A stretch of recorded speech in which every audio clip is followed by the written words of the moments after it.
Alrighty, welcome back everyone. We just talked about the reasons that these teams can win a national title. What are the things that we're going to look back on? Penn State, Ohio State, Notre Dame, and Texas. If they lift that trophy, what are the things we're going to look back on and say, that is why they did that.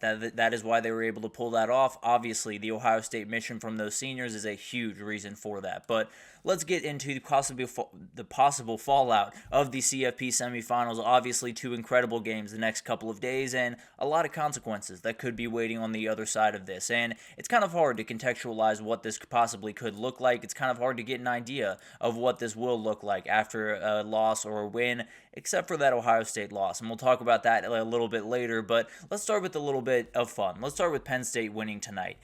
If Penn State wins tonight, I think it's a program-changing moment. Not only for Drew Aller, not only for Tyler Warren, not only for all of the players on that team, but James Franklin especially. You know, he would totally change the way that he is perceived around the national public.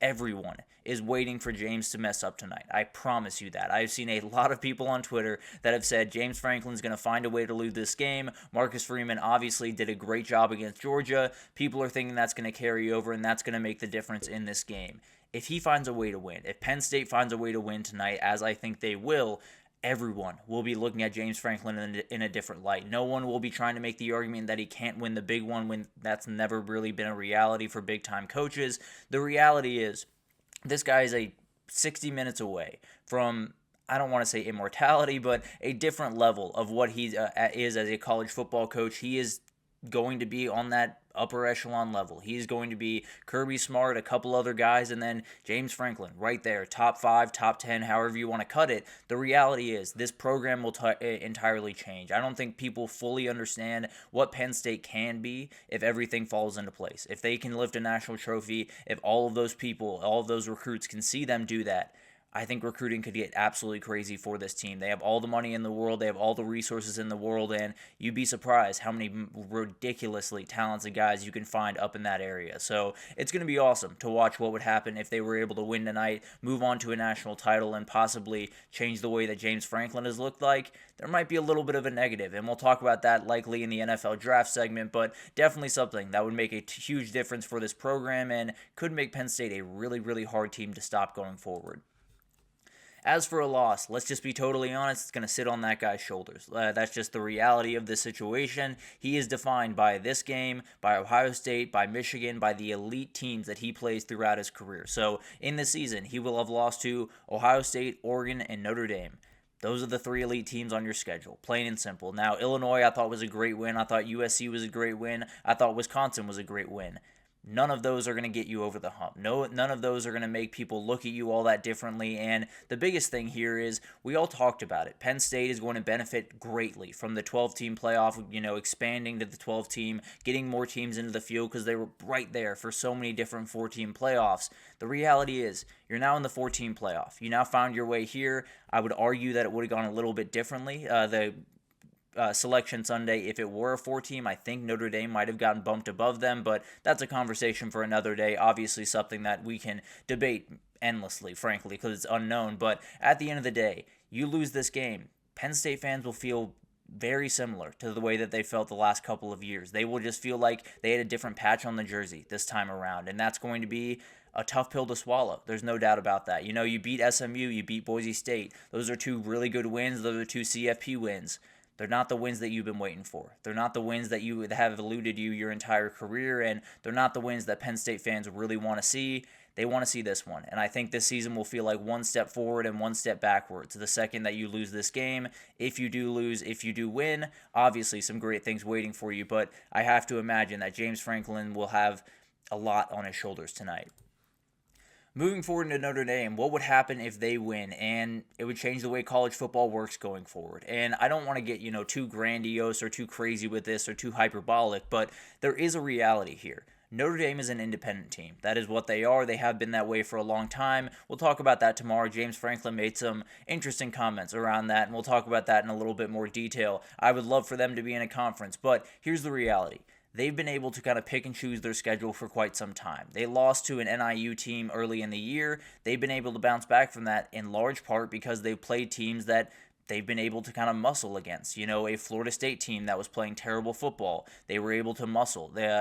Even USC, late in that game, they were able to muscle down the stretch. So you look at this team, they have all the ability in the world. And you look at a couple other teams around the country, they're going to see that team lose to NIU in the second week of the season, go on to win a national title partly because of the schedule that they played.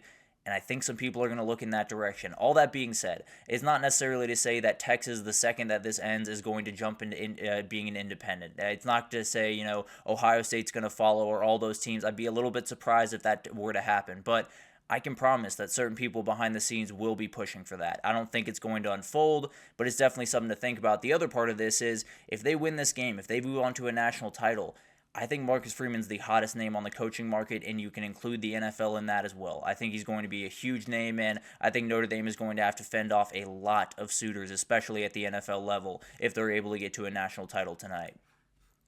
Now, if they were to lose, this is a confusing conversation because I don't want to sit here and say it wouldn't make a difference. I don't want to sit here and say it doesn't matter if they lose tonight. It obviously does. All these fans, all these teams absolutely want to win this game.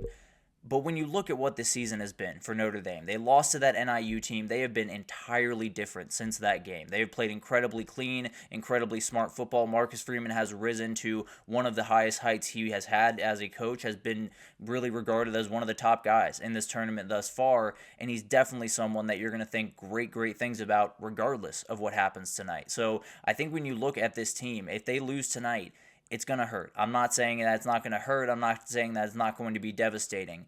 But I do think it's going to be one of those things where you're going to look back on this season and say, we lost a game in week 2 that should have buried us. And we found our way back to the CFP. We were able to beat a Georgia team that was looking for their 3rd title in 4 years.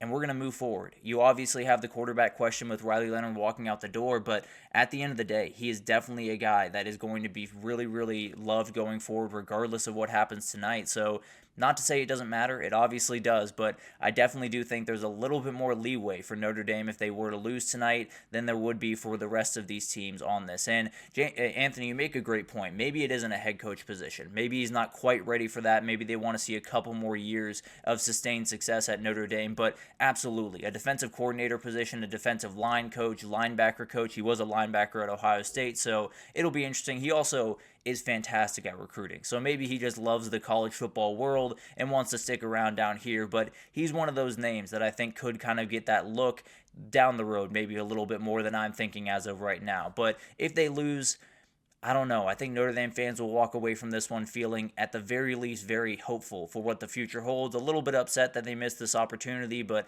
I don't think it'll linger quite as long as the rest of these will. Then you got a win for Texas. This is a fascinating one for so many different reasons. A lot of people would be very upset. Let's just be totally honest. They would be moving on to their first national title since 2009. They would be back on top of the sport. There's no doubt about that. They've done it 2 years in a row now. They will have taken that one extra step than what they did last year, and they're going to leave people behind, especially in their state. When you talk about the biggest school in the state, the biggest football state in the nation, if they can lock down Texas to the degree that a lot of people have not seen them do it in quite some time, it's going to be a nightmare. I'll just be totally honest. Now, the recruiting profile is already ridiculous. They were in the number 1 class this past cycle. They will continue to be among the top 5, top 3 classes in the country going forward for quite some time. But if Texas sets up shop at the top of this sport, they're going to be really hard to tear down, especially in the NIL era. That's just the reality of what Texas has right now. There is a world where Texas could become, I'm not going to say Alabama. I don't think that's going to happen, if I'm being totally honest. But I do think there's going to be a moment where everyone looks up and says, how are we going to chase this team that has all the oil money in the world, that has all the ability in the world, and has a head coach that just won his national title? That's probably going to be looked at as the second best coach in college football if he's able to win these next 2 games. And let's see what Anthony has to say here. That is an interesting question. What does happen if Texas were to win? And that's something we'll actually talk about here in a second, because it's hard to understand, if I'm being totally honest with you. But I promise we'll get to that here in a second here. But Texas, if they were to lose, this would be the Sark can't win the big one crowd. They would run rampant all over this thing. Now, I wouldn't necessarily be a part of that crowd. I do think all of these coaches have the capability to win a national title. I think that will be the case even if 2 of them lose tonight, even if Sarkisian loses tonight by 40 points.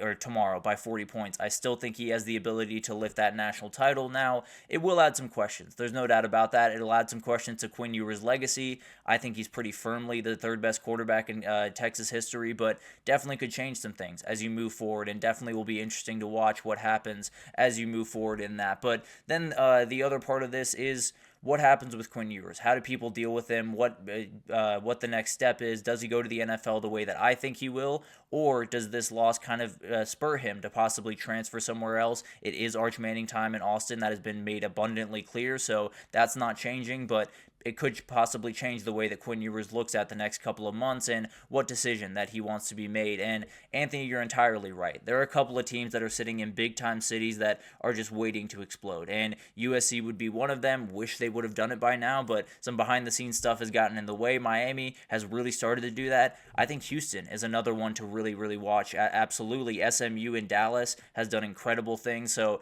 it's going to be fun to watch. Even one way off the radar to watch, Georgia Tech is in the smack dab center of Atlanta. If they can get some of their alumni on board, some things can get special over there in Atlanta. I don't expect that to happen soon, so don't hold your breath there, but definitely would be something interesting to watch. But Ohio State, if they won this, they would already be talked about as the national champion. I can absolutely promise you that. People will be saying, well, it's Penn State, they were able to beat them earlier in the year, or, well, it's Notre Dame. All they can do is run the ball, and Ohio State can stop the run like no one else. I promise you, people would be crowning Ohio State. They would be calling them national champions. They would be talking about them right up next to the 2019 LSU team, and that would be absolutely insane. But that would be what would unfold. I can almost promise you that. And then you do look at kind of the issue for this is something that is kind of the issue for Ohio State this entire year.